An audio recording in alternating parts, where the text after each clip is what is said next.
नमस्कार दोस्तों, स्वागत है आपका हमारे इस चैनल होलीशाला पे, जहां हम आपको पौराणिक कथाएं सुनाते हैं। भारत में सदियों से वैष्णवों और शैव संप्रदाय को मानने वालों के बीच श्रेष्ठता का झगड़ा होता रहता है। वैसे ये सवाल किसी को भी जायज लग सकता है कि कहानियों और मिथकों के हिसाब से ब्रह्मा, विष्णु और महेश में कौन सर्वश्रेष्ठ है। आज हम आपको इस वीडियो में इन्हीं से जुड़ी कुछ कथा सुनाएंगे। उससे पहले आप हमारे चैनल को सब्सक्राइब जरूर करें। त्रिदेव भगवान ब्रह्मा, विष्णु और महेश होते हैं।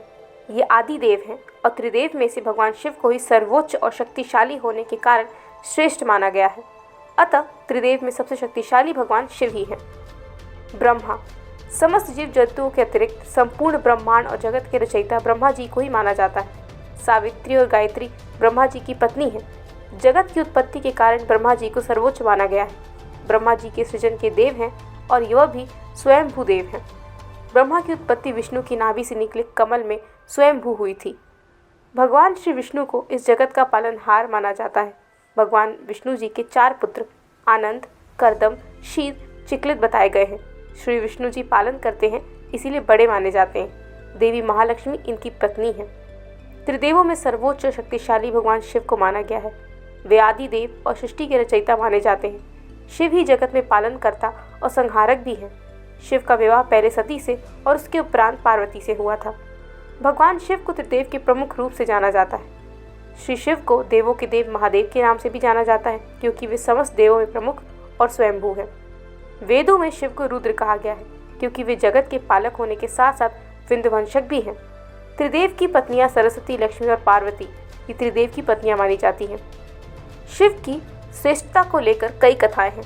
उनमें से एक कथा के अनुसार ब्रह्मा और विष्णु में एक बार श्रेष्ठता को लेकर झगड़ा हो गया।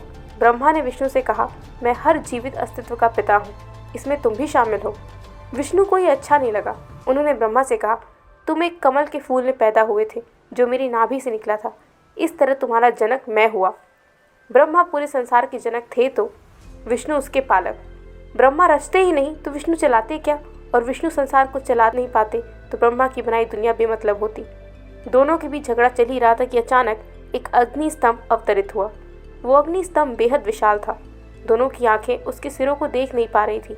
दोनों के बीच यह तय हुआ कि ब्रह्मा आग के इस खंभे का ऊपरी सिरा खोजेंगे और विष्णु निचला सिरा।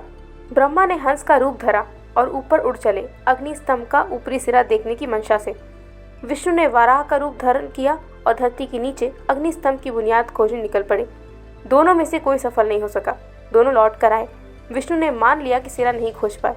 यूं तो खोज ब्रह्मा भी नहीं पाए थे, लेकिन उन्होंने कह दिया कि वो सिरा देख कर आए हैं। ब्रह्मा का असत्य कहना था कि अग्नि स्तंभ फट पड़ा और उनमें से शिव प्रकट हुए।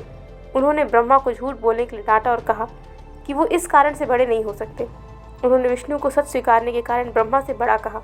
ब्रह्मा और विष्णु दोनों ने मान लिया कि अग्नि स्तंभ से निकले शिव महादेव यानी किसी अन्य देव से बड़े हैं।